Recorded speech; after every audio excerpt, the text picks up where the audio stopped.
Hello. Hello. So today's video is shorter because we're doing some packing and we've got to change out our oldest daughter's hair extensions before we go, which is a longer ordeal. And thank you to everyone that watched our video yesterday and sent us encouraging texts and offered to help us with things and travel and all that. We appreciate it. We plan to visit the orphanage tomorrow. And then briefly, we're going to take our kids to get some ice cream on Friday, our Liberian kids. And we are going to give them all their new clothes and shoes and stuff we brought for them as a present so they can have that, which, you know, really means it goes into the dark hole of shared items at the orphanage, but that's okay too. Because I feel like by the time I come back, those clothes won't even fit them. We're pretty discouraged about the adoption process. We're very discouraged about the lack of support we've gotten from our own government and the complacency and apathy we've seen from the Liberian government. The update today, the official update to the legal teams that are pursuing this was just, we need more time to review the documents before we can lift the suspension. It wasn't the promise. I mean, the hearsay that we've heard up until yesterday was very positive. It was like, oh, we're going to sign it. She just needs to get back in her office and sign it. Everyone is on the same page, but now that page has changed. I think that they're going to keep investigating until they find something because the MOG doesn't want to get sued by our agency. That's just my speculation. Also, the 2024 trafficking report came out. For the whole world. I'd said that that Liberia was a tier 2 country, and they were in 2023. Unfortunately, their behavior over the last 6 months has now put them back on the tier 2 watch list. You can only stay on the watch list for 18 months before you'll get downgraded to tier 3. When you're a tier 3, you don't get financial backing from the US government and any aid the way you did before. So while I can appreciate the US State Department trying to crack down on trafficking, illegal practices, etc., and I can appreciate not rewarding bad behavior. The reason that they're going from a tier 2 in Liberia to a tier 2 watch list is that they have not shown any statistical improvement. Although they put some interventions in place, most of their interventions, like a trafficking hotline, for example, it was instituted, but it usually doesn't work kind of thing. The percentages of what we're seeing with child exploitation, child labor within Liberia, where these people are trafficking children within this country, is still culturally acceptable. So there's not just like a cultural intolerance. So when I read the report that came out basically a couple days ago, after we had talked about the tiers on this video, I had thought that Liberia was a tier 2. And as of this month, as of 2 days ago, they're a tier 2 watch list, which is bad. Because it just means that they were tier 2 watch list and they were tier 2. Now they're back to being a watch list. It just means that they've been through all this training. Other governments, not just the US, but the United Nations are trying to help them, trying to train them on things. They documented all of these things. They don't punish people. Like the woman that got convicted of trafficking children via adoption, she needs to be punished. And she's not been punished. She walks around Liberia free.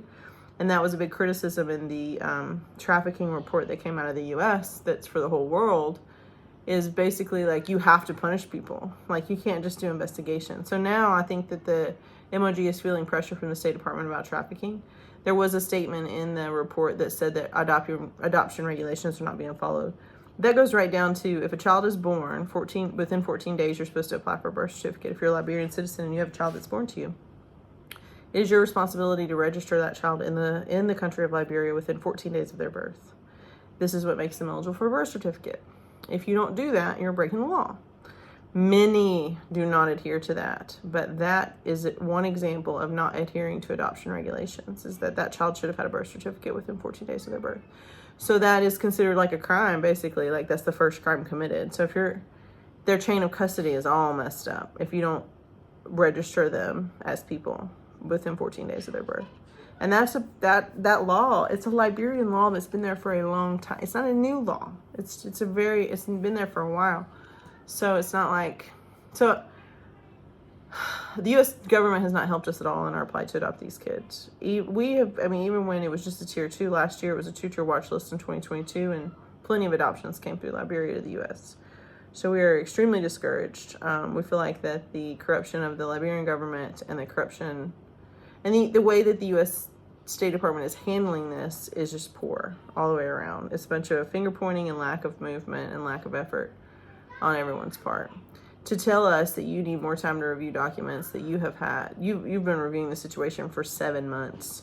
The suspension, the note, when it finally got into the hands of our orphanage director was December, but the actual note, the memo that came from the U.S. Embassy that said that things needed to be investigated was in November of 2022. 2023, sorry, November of 2023. December, January, February, March, April, May, June, July. So we're 8 months in. So they need to review more documents. That's a bunch of BS, and we all know it. 8 months, and they need to review more documents. I've never been more disgusted. So the girls and I walked down to the beach today, and Jeremy had an interview, which went well. He's got a couple more rounds to go, so he's gonna we're gonna get to rejoin the U.S. in our double income. I emailed my employer and told them I would be coming back. I'm sure my colleagues are glad to give up some shifts. I'm sure they're always a little short in the ER, and season's over, so tourism season's over now. We're into hurricane season, so everybody's ready to go on vacation, I'm sure. So we'll get back to work. Our kids are pumped about going home. They're pumped about giving their sisters the presents. We're sad to leave them, but like there's just nothing else we can do here, and we cannot become victims ourselves.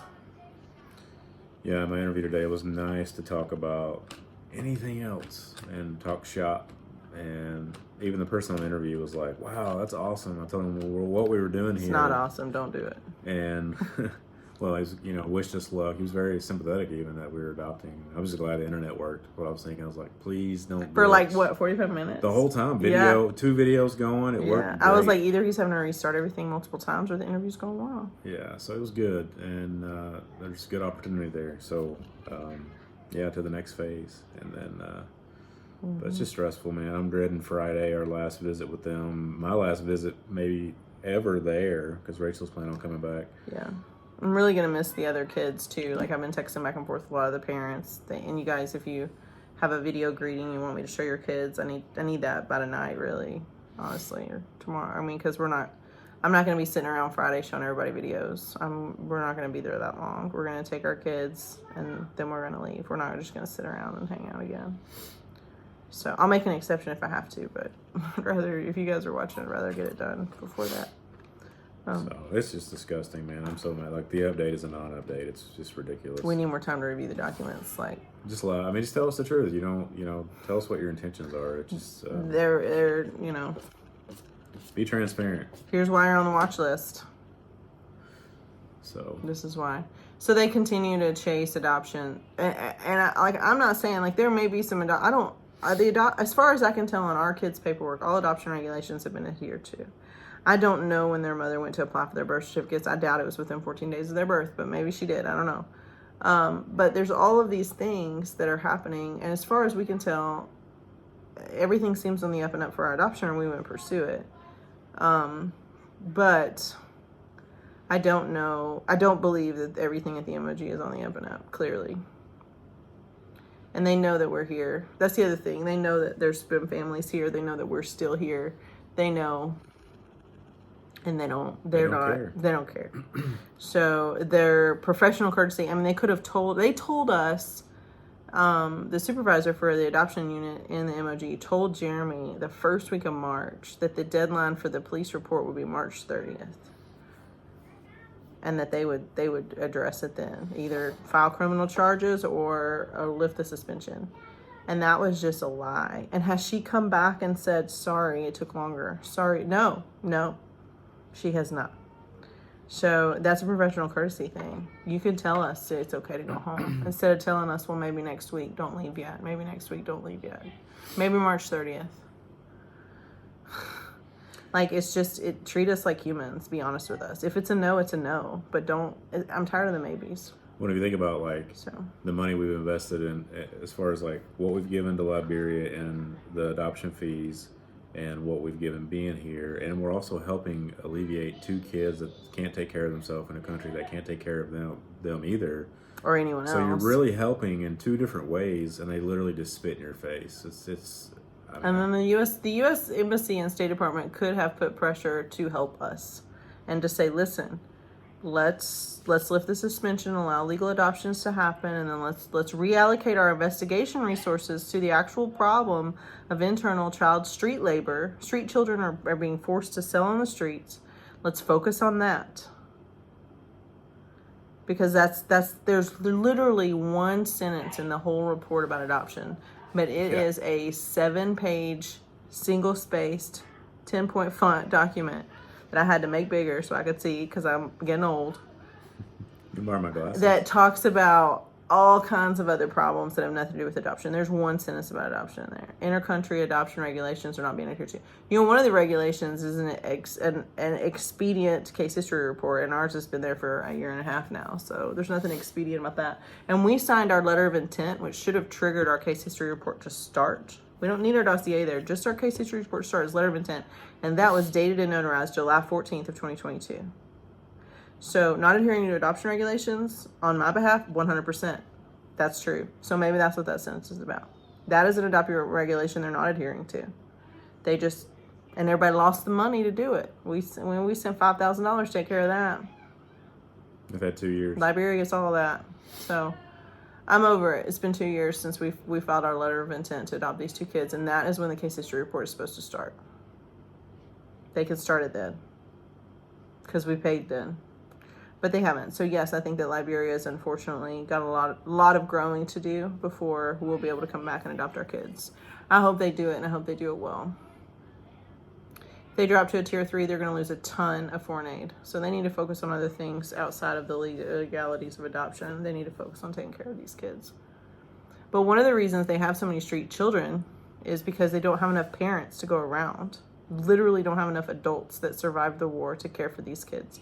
The grandmother population is gone. Even the adult, like the parents, like barely. I mean, they're second generation. The children now are second generation war orphans. Like that's what they are. And so it's, you know, I can't help you until you help yourself. But when you're ready to help yourself, let me know and I'll get on the plane. But until then, there's nothing else that we can do. And before that, it was easier because there were projects we could do to help the orphanage. There were fundraising things we could do. There was manual labor stuff we could do. There was telling the story and getting the help that we could do. So we don't have that anymore. What we do have is still a $4,000 need for the Hobie orphanage. So their Venmo's on my description. If you guys want to give to that, we'd appreciate it. I'm certainly going to go home and make some money to give them. Same. Yeah.